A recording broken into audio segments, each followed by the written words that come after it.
August 29, 2004, 7:10 a.m., on the outskirts of Tucson, Arizona.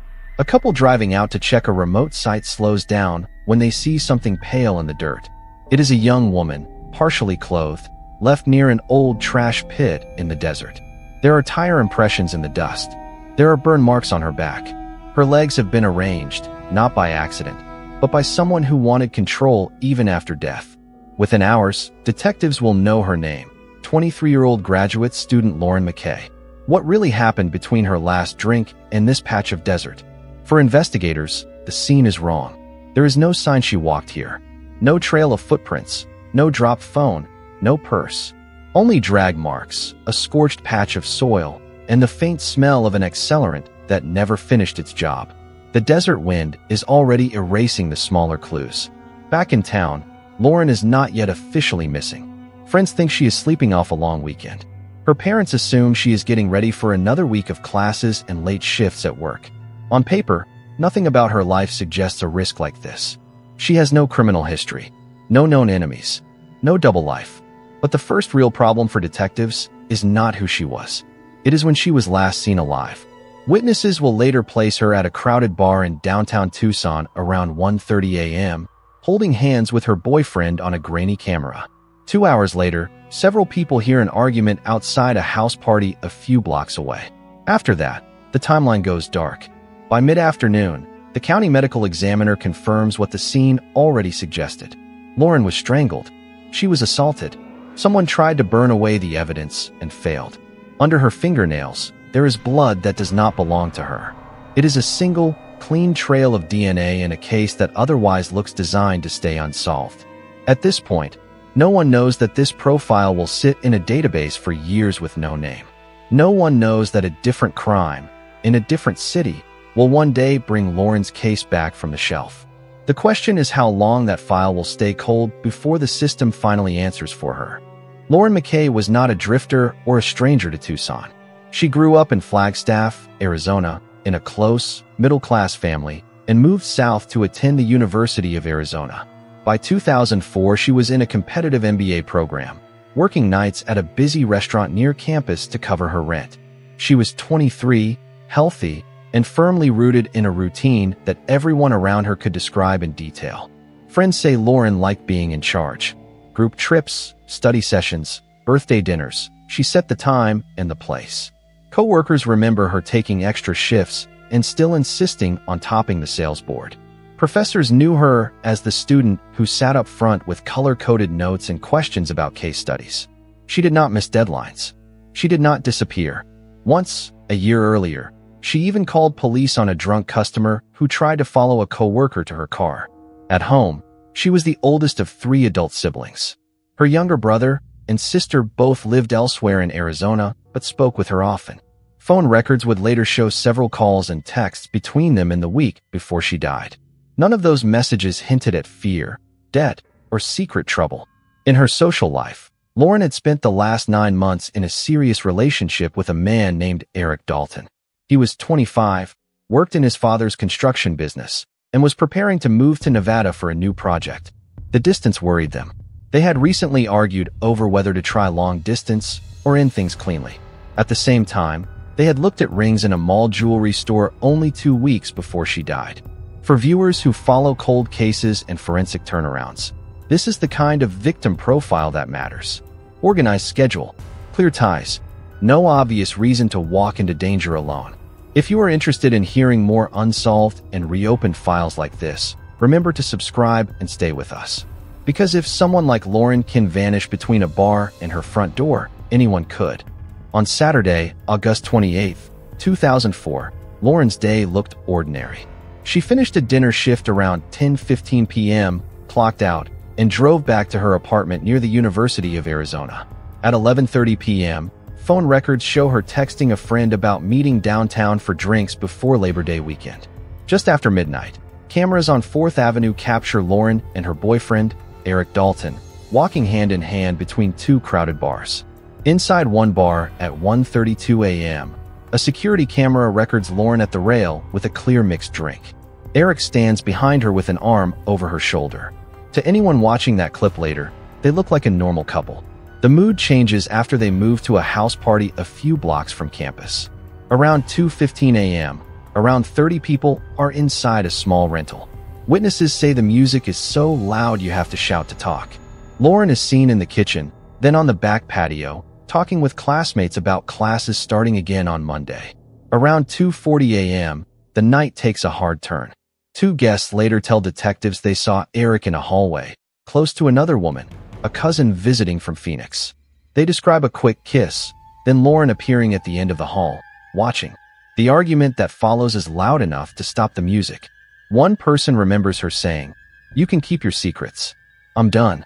At approximately 2:55 a.m., several people see Lauren walk out the front door alone. She is not carrying her purse. Her phone is later found charging on the kitchen counter. Her keys are on a coffee table near Eric. She is wearing a short dress and sandals. Eric tells one friend she is just walking it off and will come back. At 3:20 a.m., he leaves in Lauren's car with a friend, saying he will drive past her apartment and look for her. They do not knock on her door. They see her car in its usual spot, assume she is inside, and turn back toward the party. By 3:45 a.m., witnesses say Eric is asleep in a chair in the living room, next to the same woman from the hallway. By sunrise, that casual walkout will look less like a breakup and more like the first step toward a body in the desert. By late morning on August 29, 2004, the house on East Speedway slowly came back to life. People who had crashed on couches and floors started to sit up, check their phones, and look for water. One detail stood out almost immediately. Lauren's car was still parked at the curb, in the same spot where she left it the night before. Inside the house, her purse was on a chair. Her phone was still plugged into a charger on the counter. Several guests later told detectives they assumed she had come back quietly and was asleep in her own bed. Her roommate, Megan Price, did not share that assumption. Around 10 a.m., Megan began calling Lauren's cell from their apartment, a 10-minute walk away. The phone lit up on the kitchen counter of the party house and went to voicemail. A friend picked it up, surprised to see her name on the screen. Megan asked a simple question. Had anyone seen Lauren come back? The answer was no. When Megan pressed, she realized something that made no sense to her. Lauren had walked out after the argument without her wallet, without her keys, and without the phone they were holding in their hand. For someone who planned everything, that was not normal. Just after 11 a.m., Megan drove over to the apartment complex on North Euclid. She went straight to their unit and opened Lauren's bedroom door. The bed was still made. Clothes from the day before were in a neat pile on a chair. Nothing suggested that Lauren had come home, changed, or even opened the door. Megan called local hospitals. There was no patient under Lauren's name. She called the Pima County Jail to check if Lauren had been detained for public intoxication or a disturbance. Again, nothing. At 1:47 p.m., she finally called Lauren's parents in Flagstaff. Phone records show that call lasted less than 3 minutes. Within an hour, Tucson police officers would be standing in that same apartment, trying to link a tidy empty bedroom to an unidentified woman in the desert. When Tucson officers stepped into Lauren's apartment with Megan Price that afternoon, nothing looked like a crime scene. There was no broken glass, no overturned furniture, no signs of a struggle. Lauren's bed was still made. Her work clothes were folded on a chair. Her backpack and textbooks were where Megan had seen them the day before. For an adult who supposedly came home drunk at 3 in the morning, the room was frozen in time. The first real problem showed up behind the building. An officer walking the perimeter noticed the screen on Lauren's bedroom window. The metal frame was bent outward at one corner. The mesh had fresh tears that did not match the rest of the weathered screen. In the gravel beneath the window, there was a single sandal, the same style Lauren had been seen wearing at the party.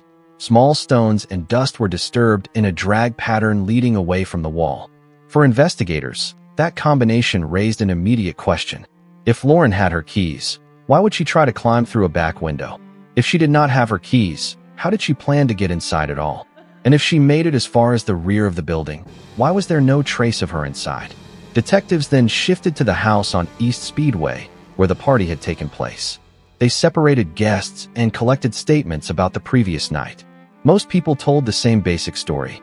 Lauren drank, argued with her boyfriend after seeing him with another woman, then walked out just before 3 a.m. alone. No one reported seeing her after that. When detectives sat down with Eric Dalton, his version changed more than once. At first, he denied that there had been a serious argument. When confronted with witness accounts, he admitted to kissing another woman in the hallway. He confirmed that Lauren stormed out. He also admitted that he had Lauren's purse, keys, and phone in his possession after she left.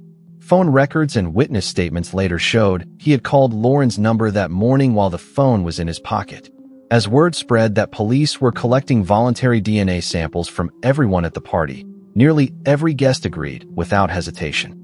Eric was the only one who refused to provide a swab. The crime scene outside Tucson was processed before anyone knew it was Lauren. At 7:10 a.m. on August 29, 2004, deputies from the Pima County Sheriff's Department were called to a dirt access road near an old dumping site off Casas Adobes Road. A married couple had been checking on a piece of land when they saw what they thought was a mannequin. It was not. The woman on the ground was on her back, partially clothed, in a position that did not look natural or accidental. Investigators quickly noted several key details. The packed dirt around the body held clear tire impressions from a larger vehicle, likely a pickup or SUV. There were no matching footprints leading in or out, only a short series of drag marks near the woman's shoulders. That suggested she had been moved from a vehicle and left there, not attacked at that exact spot. On her upper back and shoulders, her skin showed burns and residue consistent with an accelerant that had been poured and ignited, then gone out. Her legs had been placed apart in a deliberate way. Detectives on scene later said it was the kind of staging they associated with offenders who want humiliation as much as control. They also saw that some items were missing. There was no purse, no identification, and no jewelry other than small stud earrings. Whoever brought her there had taken time to remove personal items, but had not completely destroyed the body. The medical examiner began a full autopsy that same day. The woman was in her early 20s, physically healthy, with no needle tracks or obvious long-term illness. Cause of death was manual strangulation. There was evidence of sexual assault. Under her fingernails, technicians collected visible traces of blood and tissue that did not match her own profile. That DNA would become the single most important piece of evidence in the case. When Lauren's family later described her medical history, they told detectives something that stayed with them. Lauren had chronic vocal cord damage from a severe throat infection in high school. She could not scream loudly. When she tried, her voice often collapsed into a hoarse, breathy sound that carried only a short distance. The question for investigators was simple and brutal. If she could not call for help, how close had her killer been to people who never heard a thing? Detectives could not ask Lauren what had happened to her, so they turned to the people who knew her best and to the records she left behind. In the first 48 hours, the most important evidence did not come from the desert. It came from phone logs, bank statements, and the memories of the people who had seen her in her last week of life. They started with Megan Price. In her recorded interview, Megan walks detectives through Lauren's routines and fears. She explains that Lauren kept a strict schedule around work and classes, and that she rarely went anywhere alone late at night unless she was driving. Megan also tells them something else. In the months before her death, Lauren had complained about a truck that sometimes idled outside their building after midnight. She mentioned it twice, then laughed it off and called herself paranoid. Next, investigators sat with Lauren's parents in a small room at the Tucson Police Department. The audio from that meeting is difficult to listen to, even for seasoned detectives. Her father covers the practical questions. When did she last visit home? Did she owe anyone money? Had she ever mentioned being followed or harassed? Her mother answers a different question. She says that if Lauren missed a planned phone call by more than an hour, she always sent a message. She never went 12 hours without contact. Detectives then returned to the party guests and to Eric Dalton. Their second interview with Eric was recorded on video.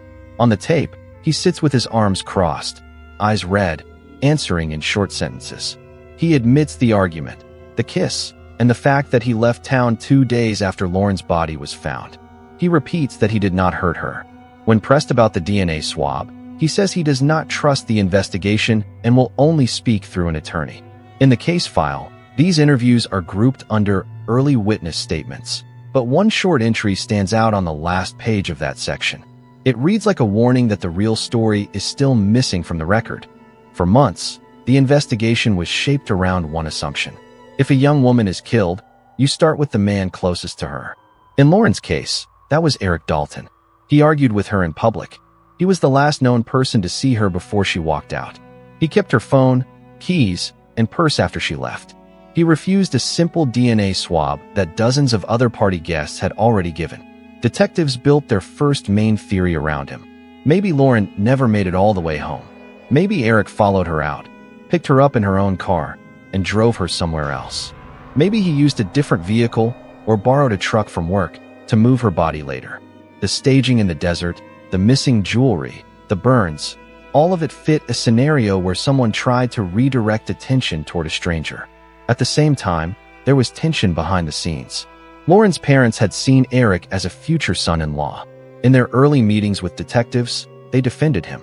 Her father said he had never seen Eric raise his voice to her. Her mother believed from the beginning that a stranger was responsible. As the weeks passed, those positions began to shift. When they watched his taped interview and listened to him refuse cooperation, their trust started to crack. Investigators pushed every legal angle they could. They searched Eric's apartment and his truck, with his attorney present. They collected clothing, shoes, and photographs of his tires. Nothing obvious matched the crime scene. There was no blood, no fibers, no trace of accelerant. Without probable cause, they still could not force a DNA sample from him directly. So they went another way. Evidence technicians quietly collected items from Lauren's bedroom that they knew Eric had used. A cigarette, but in a dish. A drinking glass from her nightstand. A toothbrush he kept there. From those items, the lab built a clear DNA profile for Eric Dalton. When that profile was compared to the unknown male DNA under Lauren's fingernails, it did not match. On paper, Eric moved overnight from primary suspect to eliminated, but that left detectives with a worse problem than before. With Eric Dalton ruled out by DNA, detectives were left with an uncomfortable reality. The only solid lead in Lauren McKay's case was an unknown male profile sitting in the Arizona State Lab and in CODIS, the National DNA Database. Months passed with no match. The profile was complete. The system stayed silent. By early 2005, Tucson detectives began looking outside Arizona for patterns. They asked the FBI's Violent Criminal Apprehension Program to flag any recent cases that involved strangulation, sexual assault, partial burning of a body, and desert or rural dump sites. One file came back from another state that caught their attention. On August 10, 2004, just 19 days before Lauren was killed, a 26-year-old woman left a bar alone in Las Vegas, Nevada, after arguing with her boyfriend. According to the report, two men in a pickup forced her into the truck, drove her to an isolated area outside the city, assaulted her, tried to strangle her, and poured a flammable liquid on her clothes before setting her on fire. She survived by rolling in the dirt and staggering to a nearby house. The overlap was hard to ignore. Bar, argument, abduction, strangulation, an accelerant, a remote dumping area. Sketches of the two suspects were released in Nevada. A maintenance supervisor at a large warehouse recognized them as employees and called police. Both men were arrested. They gave DNA samples as part of their prosecution. Detectives in Tucson waited for news. When the lab results came back, the answer was clear and frustrating. Neither Nevada suspect's DNA matched the sample from under Lauren's fingernails. They were predators, but not Lauren's predator. The files were cross-referenced, then separated again. Back in Tucson, the gaps widened. A reward was posted. Billboards went up along Interstate 10 with Lauren's photo and the words, "Do you know what happened?" Tip lines received calls about suspicious trucks, ex-boyfriends, and co-workers. None of it connected to the DNA in the lab. Then, 9 weeks after Lauren's murder, an emergency call from a student apartment near campus would introduce a new name to Tucson police, a name they did not yet realize belonged in her file. 9 weeks after Lauren McKay was killed, another call for help came from near the University of Arizona. On November 1, 2004, at 12:43 a.m., two graduate students in a small apartment on North Park Avenue dialed 911. A man with a knife was trying to force their front door. On the recording, one of the women whispers from a locked bathroom, reports the scraping sound at the lock, and begs the dispatcher to hurry officers to the building. Patrol units reached the complex in under 4 minutes. They found the front door to the apartment splintered at the frame. Inside the stairwell, They confronted a 24-year-old man with a folding knife clipped to his pocket and fresh drywall dust on his shirt. His name was Miguel Aranda, a local laborer with a minor record for theft and disorderly conduct. He had been seen loitering near the complex windows on previous nights. Miguel was arrested and charged with aggravated burglary and attempted aggravated assault. The women later told detectives they had noticed him watching them through their front window in the weeks before the attack. They had never seen him with Lauren and did not recognize her from news coverage until later. At that moment, the cases were logged as separate threats in the same neighborhood. In an outcome that would later draw criticism, a Pima County judge allowed Miguel to post bond. The stated reason was to give him time to keep his job and arrange legal representation. Within weeks, he failed to appear at a scheduled hearing. A warrant was issued, but he had already crossed into Mexico. For almost a year, his file sat with a fugitive notation. In mid-2005, U.S. Customs agents at the Nogales port of entry detained Miguel as he tried to re-enter Arizona using his real name. He was returned to Tucson, tried in 2006 for the apartment attack, and convicted. He received a 9-year sentence. Under Arizona law, that conviction required him to submit a DNA sample when he entered state prison. That sample was uploaded to Cody's in early 2007, and within months, a lab analyst in Phoenix saw a hit she could not ignore. The Cody's hit came through on a weekday afternoon in March 2007. A state lab analyst in Phoenix saw the screen light up with a familiar case number from Pima County. The unknown male DNA profile taken from under Lauren McKay's fingernails now had a name attached to it. The system showed a full match to inmate Miguel Aranda, serving time for the armed break-in on North Park Avenue. Tucson detectives drove to the state prison in Florence to meet him. On paper, Miguel had never been interviewed in connection with Lauren's death. He had not appeared in any of the original reports. He had no link to her school, her work, or her social circle. Yet the science said the odds of that DNA belonging to anyone else were astronomically low. The next step was to test the match with physical evidence. Investigators returned to Miguel's old life. They spoke with his former girlfriend, who had filed for a protective order after the 2004 apartment incident. She handed over a small gold ring she said she found in his truck months earlier. She had kept it in a drawer and never worn it. When detectives showed the ring to Lauren's parents, they identified it as one Lauren wore every day. Detectives also tracked down the used pickup Miguel had sold shortly after Lauren's murder. The current owner had replaced the tires but still had the original set in his garage. Crime scene analysts compared the tread and wear patterns to the tire impressions photographed at the desert site. The match was strong enough to include in an affidavit. In late 2007, the Pima County Attorney's Office charged Miguel Aranda with first-degree murder, sexual assault, kidnapping, and tampering with evidence. At first, he entered a not guilty plea. As pretrial hearings approached, his public defender reviewed the DNA, the ring, the tire evidence, and the old 911 recording with him. Before the case could reach a jury, Miguel changed his plea. In a packed courtroom, he admitted that he attacked Lauren near her apartment, strangled her, and left her body in the desert. He received a combined sentence that will keep him in prison well into his 60s, with only a theoretical chance of parole review. What the court could not answer that day was why it took 3 years for Lauren's killer to even have a name. In the months after the plea, Lauren McKay's family had to decide what to do with the anger that was left. The trial was over. Miguel Aranda was serving a long sentence in an Arizona prison. The case file had a conviction stamp. On paper, the system had worked. For Lauren's parents and siblings, that did not feel true. They kept coming back to one fact.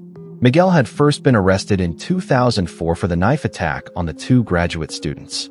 At that time, Arizona law did not require DNA collection at arrest for that type of charge. His sample entered Cody's only after his later conviction. If the rules had changed just a few months earlier, his DNA might already have been on file. Lauren might never have walked home past him that night. Lauren's father began reading about other states that swabbed felony arrestees as soon as they were booked. He found cases where early DNA entry linked suspects to unsolved murders and rapes within days. Her mother focused on legislators. She met with state representatives in Phoenix and described how long her family had waited for a hit on a profile that had been ready since 2004. Together, They started pushing for a bill that would require DNA collection from anyone arrested for violent felonies in Arizona. Supporters argued that a cheek swab was no more invasive than fingerprints and could prevent repeat attacks. Opponents raised privacy concerns and worried about expanding government databases. Hearings at the state capitol included testimony from law enforcement, civil liberties groups, and families from other cases. In 2009, a version of the bill informally known as Lauren's Law passed in Arizona. It required DNA collection at arrest for a defined list of serious offenses. Within a few years, that law was credited with solving several cold cases and clearing suspects in others. Nationally, more states moved in the same direction, treating DNA as a routine booking tool rather than a last step. Lauren's brother has said in interviews that they will never know whose life was saved by that change. They only know that somewhere, someone did not become another file like hers.